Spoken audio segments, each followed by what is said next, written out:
Buenas tardes, profesora.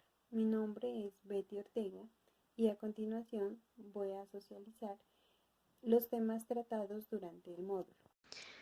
Historia natural de la enfermedad y niveles preventivos.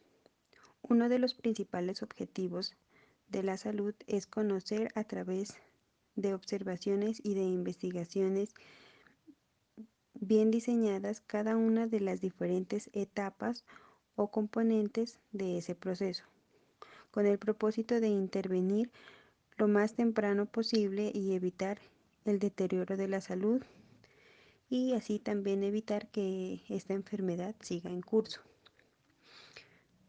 Toda esa red de interacciones ecológicas y humanas que concluyen finalmente con manifestaciones clínicas, incapacidad o muerte es lo que se conoce como historia natural de la enfermedad. La historia natural de la enfermedad tiene dos periodos, que es el periodo prepatogénico y el periodo patogénico. En el periodo prepatogénico es una etapa de enfermedad. En esta etapa de la enfermedad no se ha desarrollado como tal, pero el hombre comienza a formar parte de la historia al interrelacionarse con el medio ambiente y con sus agentes físicos, químicos, biológicos, sociales o psicosociales, presentes en circunstancias ambientales. En esta etapa actúan tres elementos importantes, que es el huésped, el agente y el medio ambiente. El huésped es todo organismo viviente capaz de albergar a un agente causal de una enfermedad.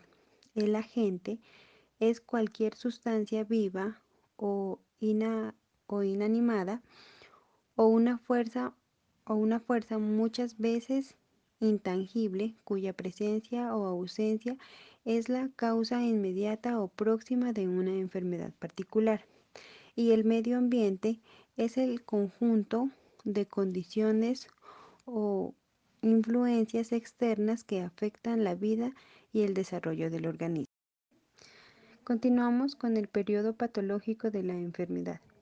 Esta fase inicial del periodo transcurre entre el momento del estímulo de la aparición de síntomas y signos.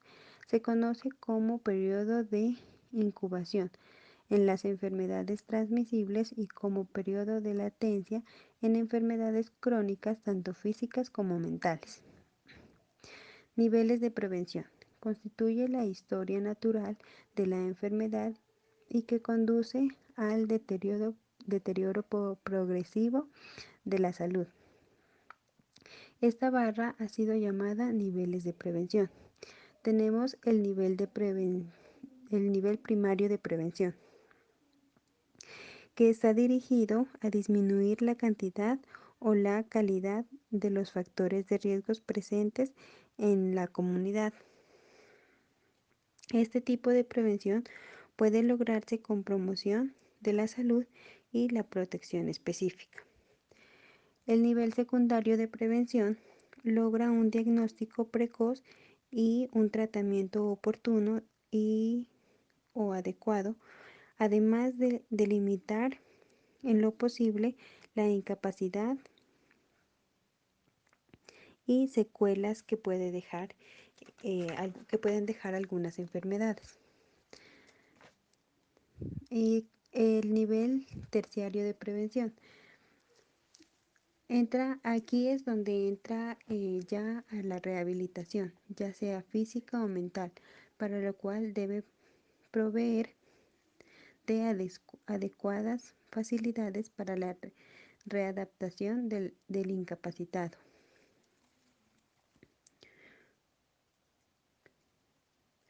Eh, para que el incapacitado pueda recuperar su calidad remanente y reincorporar sus actividades habituales. A continuación, les voy a explicar sobre la variable epidemiológica. Las variables epidemiológicas pueden definirse como aquellos atributos o características de los eventos o de las personas o de los grupos de estudio que cambian de una situación a otra o de un tiempo a otro y que por lo tanto pueden tomar diversos valores. Las variables epidemiológicas se pueden clasificar en variables cuantitativas y cualitativas que a su vez pueden ser continuas o directas. Cualitativas, características o cualidades que no pueden ser medidas con números y se les da un tratamiento categórico o se les asigna un atributo.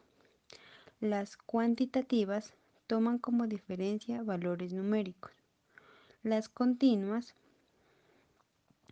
de medición existente infinita, valores interminados entre dos consecutivos, por ejemplo, peso, tensión arterial.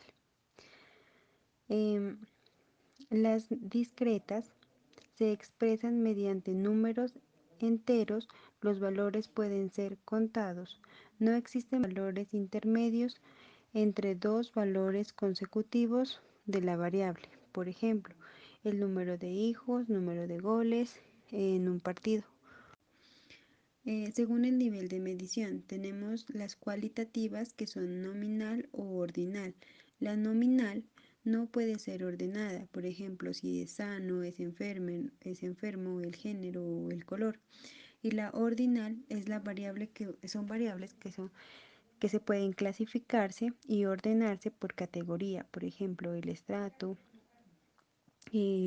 según los años de las personas, cuántos años tengan. Las cuantitativas de intervalo y de razón. Las de intervalo, además de ordenar las observaciones por el catálogo del atributo, se puede medir la magnitud de la distancia relativa entre las categorías. El cero es arbitrario. El cero no indica ausencia al atributo. Ejemplo, la temperatura. De razón. Esta escala tiene la cualidad que el cero indica la ausencia del atributo y por lo tanto la razón entre dos números de la escala es igual a la relación real existente entre las características de los objetivos medidos, ejemplo, la talla o el peso. Las bases legales de la epidemiología en Colombia. En Colombia existen diversas normas legales que protegen de manera general la salud de los trabajadores. Se encuentran especificadas varias normas que pueden ser leyes, resoluciones y decretos. Vamos a ver la Ley 9 de 1979. Esta ley busca prevenir todo daño para la salud de las personas derivado de las condiciones de trabajo relacionados con agentes físicos, químicos, biológicos, orgánicos, mecánicos y otros. También protege a los trabajadores y a la población contra los riesgos para la salud provenientes de la producción, almacenamiento, transporte, expendio, uso o disposición de sustancias peligrosas. También tenemos el decreto 614 de 1984. Establece las obligaciones de los empleadores de adelantar programas de salud pública como vigilancia epidemiológica de enfermedades profesionales patológicas relacionadas con el trabajo y ausentismo por tales causas. El decreto 1016 de 1989 reglamenta la organización, funcionamiento y formación de los programas de salud ocupacional que deben desarrollar los empleadores en el país. En el artículo 10, el subprograma de medicina preventiva y del trabajo que tiene como propósito principal la promoción y prevención y el control de la salud de los trabajadores. Actividades de su programa de medicina preventiva y del trabajo. Realizar exámenes médicos, clínicos y paraclínicos. Desarrollar actividades de vigilancia epidemiológica. Desarrollar actividades de prevención de enfermedad profesional y accidente de trabajo. Realizar y ejecutar programas para la prevención, detección y control de enfermedades. Continuamos con la resolución 2346 del 2007. Práctica de evoluciones médicas ocupacionales y el manejo de contenido de las historias clínicas ocupacionales. Se contemplan exámenes médicos ocupacionales de ingreso, periódicos y de egreso. Seguimos con la resolución 1918 de 2009, por la cual se modifican los artículos 11 y 17 de la resolución 2346 del 2007, pago de los exámenes médicos ocupacionales o custodia de las historias clínicas ocupacionales.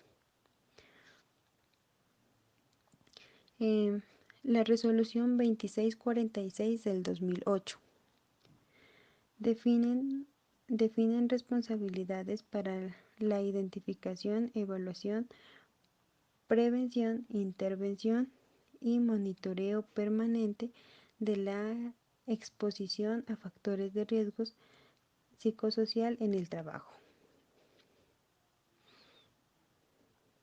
En el decreto 1295 de 1994, por lo cual se determina la organización y administración del Sistema General de Riesgos Profesionales, en el artículo 56, donde se habla de la responsabilidad de los empleadores en la prevención de riesgos profesionales. El decreto 1072 del 2015, decreto único reglamentario del sector trabajo, en sus artículos 2, 2, 4, 6, 7 y 2.2.4.6.8, que obligan a los empleadores a que en la política de seguridad y salud en el trabajo de la empresa debe incluir como mínimo los siguientes objetivos sobre los cuales la organización expresa su compromiso. Identificar los peligros, evaluar y valorar los riesgos y establecer los respectivos controles. Proteger la seguridad y la salud de todos los trabajadores mediante la mejora continua del sistema de gestión de seguridad y salud en el trabajo de la empresa.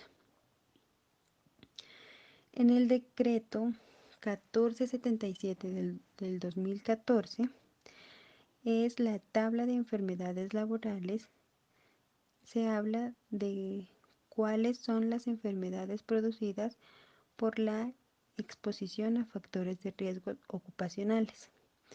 En esta tabla, en este decreto, podemos mirar una serie de enfermedades que el trabajador puede causar de acuerdo al riesgo al que se exponga.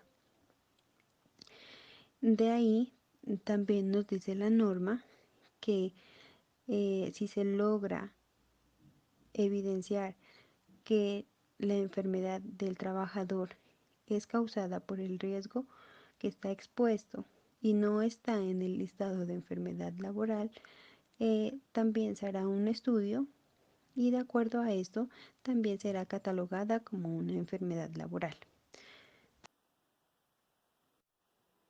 Bueno, estos han sido los temas que me han correspondido explicarles. Muchas gracias por su atención.